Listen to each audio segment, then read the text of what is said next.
Hey everybody, this is Giancarlo Aulino reporting for the Game Plan, and I'm happy to be joined by my guest. He's going to be talking about this landmark PFL vs. Bellator event coming up later this month in Saudi Arabia. He is a former Bellator featherweight champ and Grand Prix winner. He's AJ Mercenary McKee. How you doing, AJ?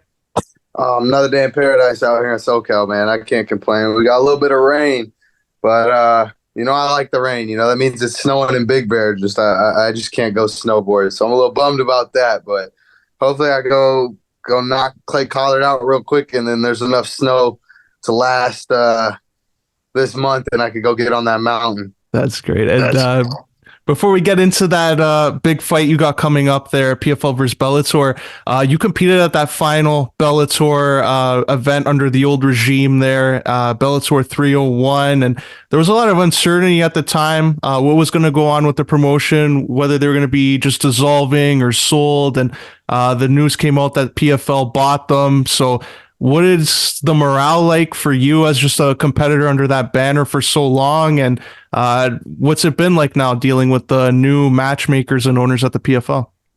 For me, it's a phenomenal experience. I've always been keen to doing the cross promotions and being able to do champs versus champs and really solidify the best of the best and show that every organization has the best fighter. You know what I mean? It doesn't really matter what organization you're at and where you're at.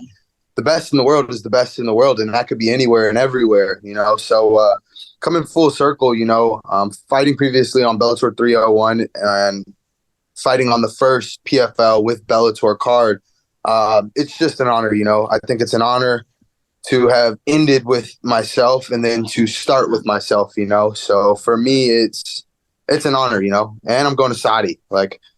It's going to be a phenomenal event, first pay-per-view event, and I'm excited. I'm just honored to be on it, honored to be a part of the history making, and yeah, put on a great show. And just even talk about the history of the promotion. Anybody who mentions Bellator, guaranteed your name pops up. You started your professional career there. Was a big part of just the popularity growing every year. And Scott Coker always talked highly about you going through that Grand Prix even. So what was Scott Coker like as a promoter and just dealing with that as your first experience as a pro? Man, Scott Coker, he's been in the game for years. He's held some of the best fights that mixed martial arts has seen, from glory to pride. He's had anybody and everybody on his roster. He breeds champions, and that's what it's all about. So being a homegrown talent,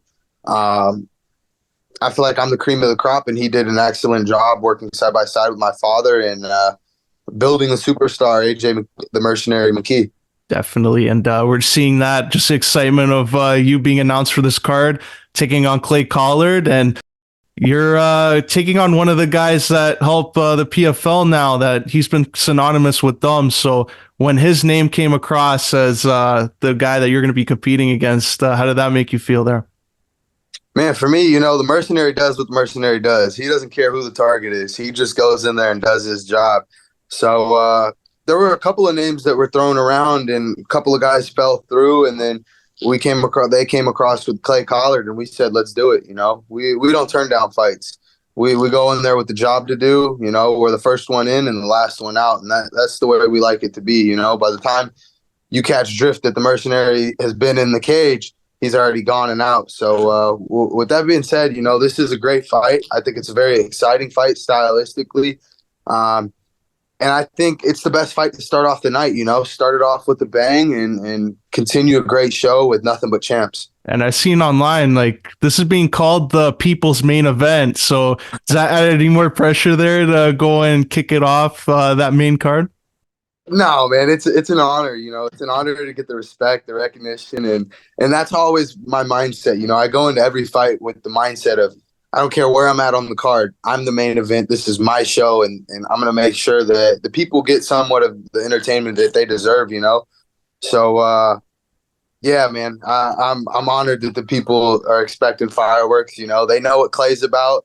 They know what I'm about, and it's going to be a great show. And just even on that, like your last fight against Sydney Outlaw was a dominant performance. You were on your back and you still did way more damage than he did. He came off, like we all saw the pictures floating online after of how he looked. So this new found home, I guess, at lightweight, like how's your body been feeling now after 3 fights in, the weight cut, and just competing with the extra 10 pounds on your frame?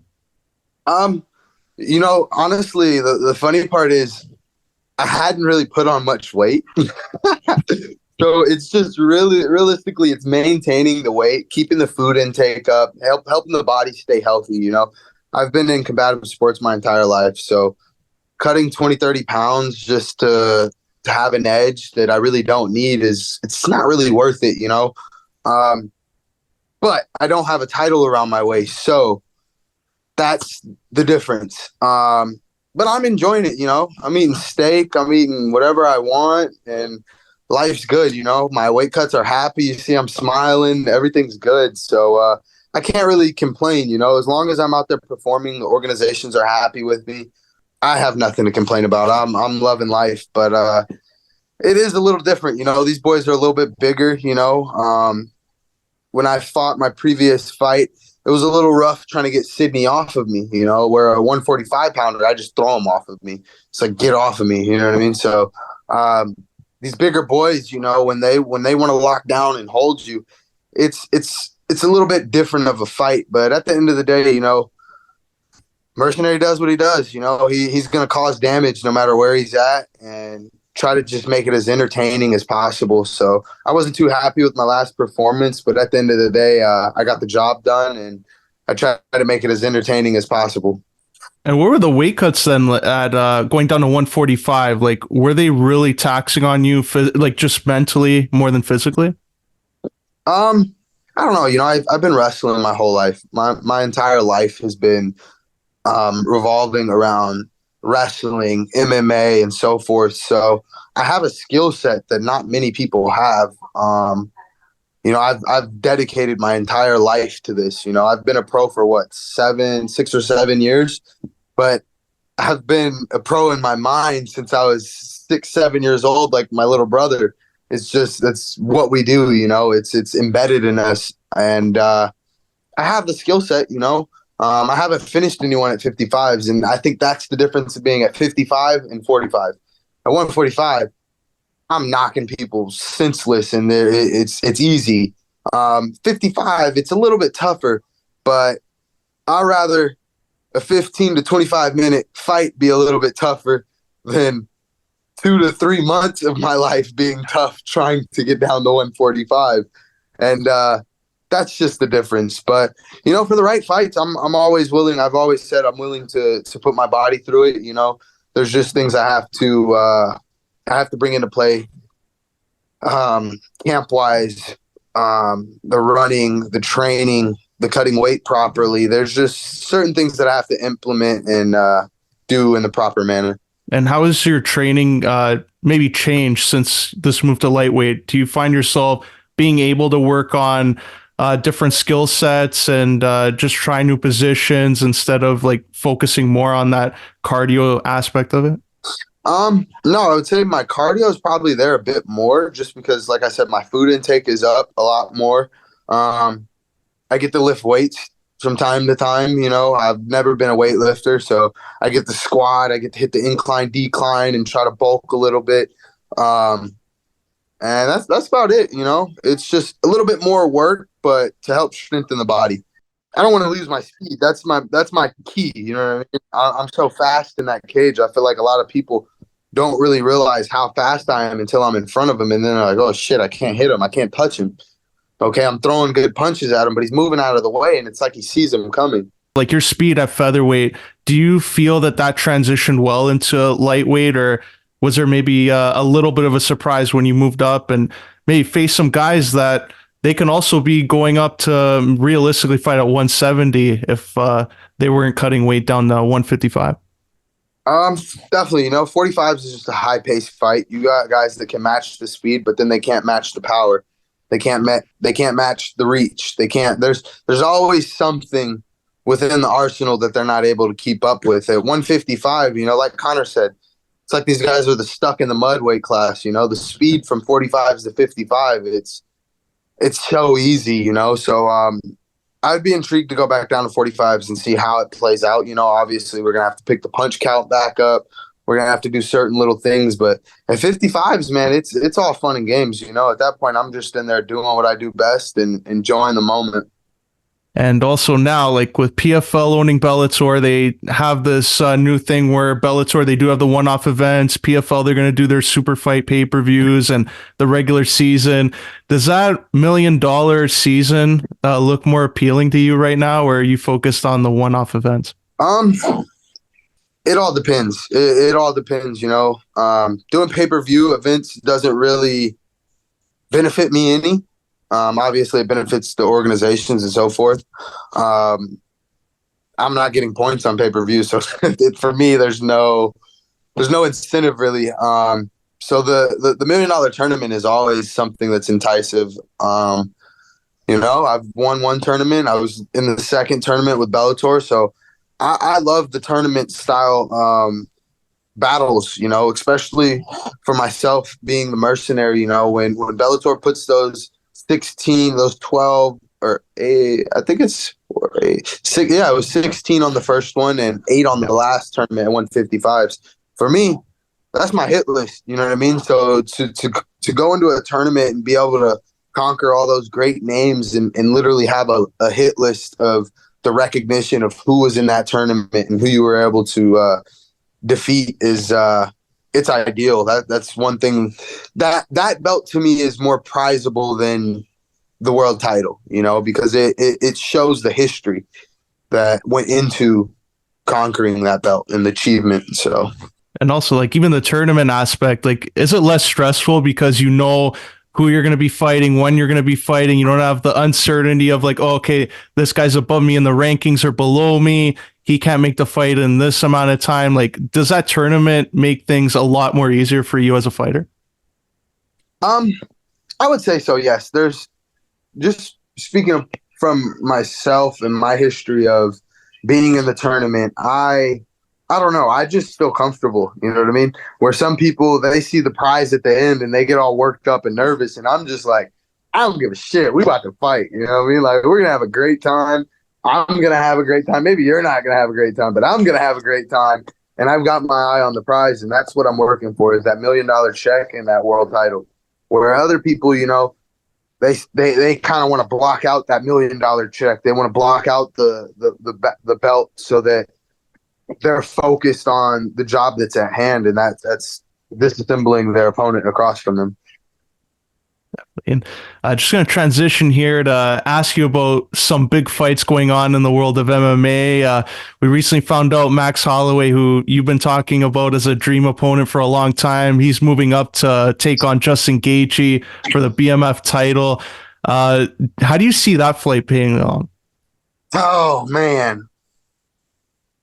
I love Holloway. It's one of my favorite fighters, one of the most elite strikers in mixed martial arts. You know, he's had so many great battles, and he's just put on so many great shows for his fans and friends and family and organizations. So styles make fights, man. And Gaethje's a wrestler, and he's a bigger fighter, and he's a wrestler. So I'm gonna have to go with Gaethje on that one, but I'm always rooting for Holloway. So hopefully Holloway goes out there and he's gonna be comfortable. You know what I mean?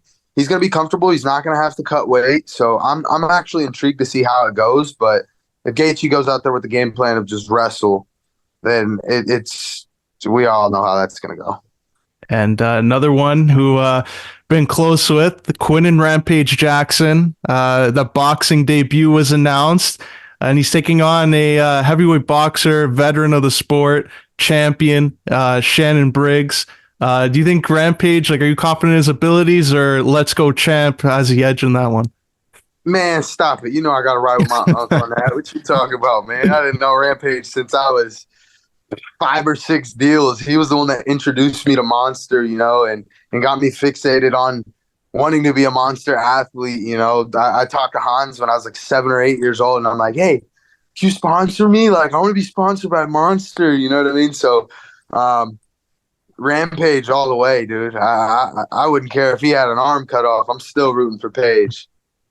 Yeah, same. Big fan of Rampage. What was Rampage like when you were growing up and just seeing him, like his fighting style? Like, do you have any Rampage stories that you can share? He's a straight dog. I remember one time in practice, I forgot who he was training with. No, I remember who he was training with, but I'm just not going to say the name.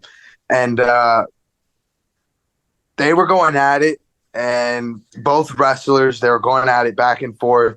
And Rampage just got angry, and he said, "Don't make me mad." And you know what happens when Rampage gets mad. Next thing you know, 5 beat the head, and he slammed a dude, knocked his two front teeth out. And dude, his energy, you know, his ferociousness when he gets angry, it's something different to be able to harness that power and be able to access it at will. So that's something I've always kind of watched and been like, okay, when it comes to push and shove, like you bite that bullet and you give it all you got, that one last hoorah. And, you know, it's kill or be killed in that cage, you know, and that's what a mercenary is all about, you know. It's either I'm going to get the job done or I'm going to die in my tracks trying. And also, had to bring this up here. Just pulled up this tab. A past interview I did with you. You talked about cars in the collection. You talked about Supras, maybe owning an R34. Have you made any connections to the car collection there? I don't know. I've got, let's see, what do I have?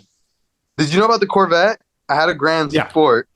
Okay, yeah, so I got the Grand Sport. I keep snapping belts on that thing every time I take a pull. So I think I'm going to just get rid of that and grab a ZR1, an R34. Oh, I fully built my Cadillac. It's probably the fastest Cadillac in California now. Facts. Yeah, so I just been having fun with my toys, man. I need to stop, honestly, because I don't have a single car to drive. I'm in my Jeep right now. It's literally the only car. And then my buddy's been allowing me to borrow his car because I've got 1, 2, 3 cars at the shop. So I'm actually getting ready to head over to the car shop right now, go tinker around a little bit, mess around, and check these bad boys out. My CRX, my Honda, is all-wheel drive now, fully built. Oh, nice. Things probably like 600 horse. I don't think you need anything more than that. But we can max it out at 7 for the track. But yeah, man, I've just been having fun with my toys. My CRX is almost done. The Supra is, what's wrong with the Supra?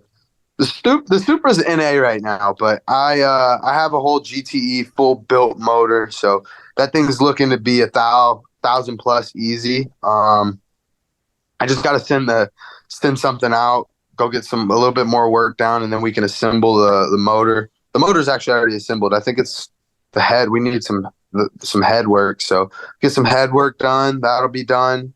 What else? My S2000 I've waterboarded, so that thing's broke right now. Yeah, I drove it into a puddle and I forgot that I put a cold air intake on, so it sucked up all the water and I seized the engine. And yeah, I took spark plugs out, try to crank it and get it to spit the water out. So I'm pretty sure it's about something bent.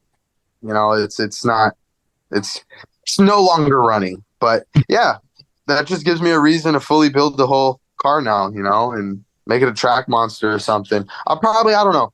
I've been contemplating S2000s. You know, I have my Honda, my CRX, so I'm gonna take the S2000, probably enjoy it for a little bit, and I'll probably do a raffle it off or something, and let somebody else enjoy that thing. You know, my little brother doesn't like red cars, and it's red, so I'm like, all right, whatever. You're missing out on a sick S2, you know. And then, yeah, I'm gonna get the ZR1. That's next on my list. My next 3 cars, I would say, would be the ZR1, the Rolls-Royce Cullinan, and an R34. That's a nice little collection to have there. Yeah, I really want a Porsche, but the Porsche I want is so damn expensive. I just can't catch myself spending that much money on it yet. Maybe if I sell a couple cars. but eventually I will have my Porsche. It's the perfection of excellence, man. It's like that undefeated record. It's what I strive for. And I actually got to ride in a Porsche, and man, when I say by far one of the best rides of my life, I mean, dude, we were trail breaking through every turn, and I was like, I need one of these. What year's the Supra that you have? Because I know the Fast and the Mach Furious 4. one is. Oh, Yeah, Mach 4, 93. It's a 93 Mach 4. It's wow, bro. So now, like, if that market for that car, because I remember seeing something about just that Supra, how it's gone up in value so much, where hundreds of thousands of dollars. Like, does that make you like think about selling it in the future, or you just that's going to be always kept in the garage? That was my first dream car, man. I was like, you know what I mean? It's fucking Fast and Furious lifestyle. Yeah. You know what I mean?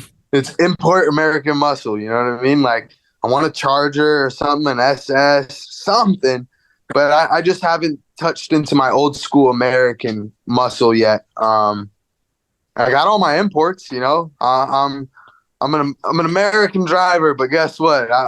Imports will always have my heart. You know, it's just something about wrenching on them, hearing those turbos spool, something, you know. It's just like, oh, I literally used to just take a cruise 2-3 in the morning and just let the turbo just flutter and it's like you don't even gotta go fast. It's just hearing the turbo.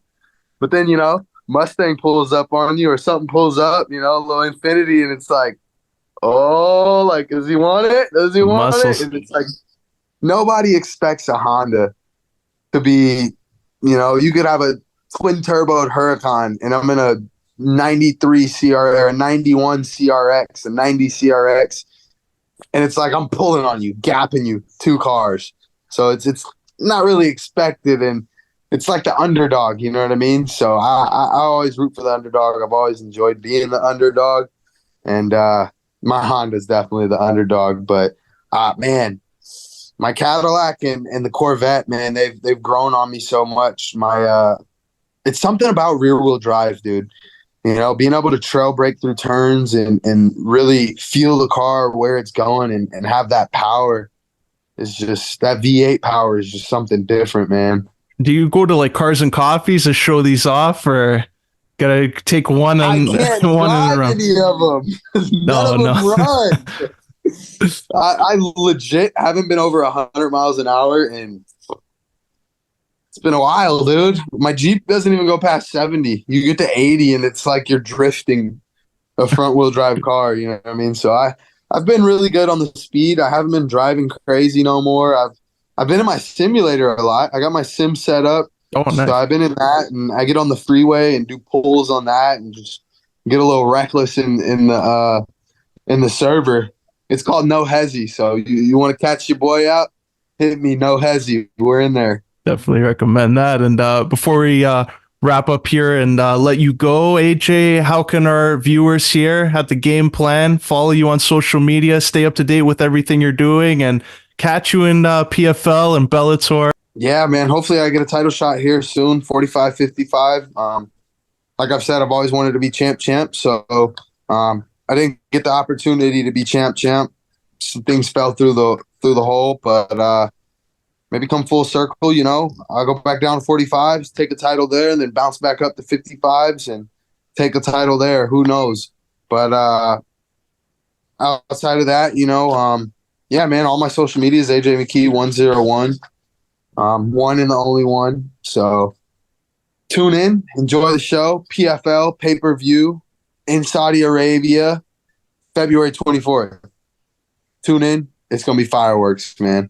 Highly recommend that. And AJ, I really appreciate you sharing your time and coming on here to join us and talk all about this and your car hobby. And I wish you all the best in your upcoming fight there at PFL versus Bellator. Thanks, man. I appreciate it. Peace and blessings. And shout out to all the fans. I appreciate you guys and all the support. So stay blessed out there and enjoy the show.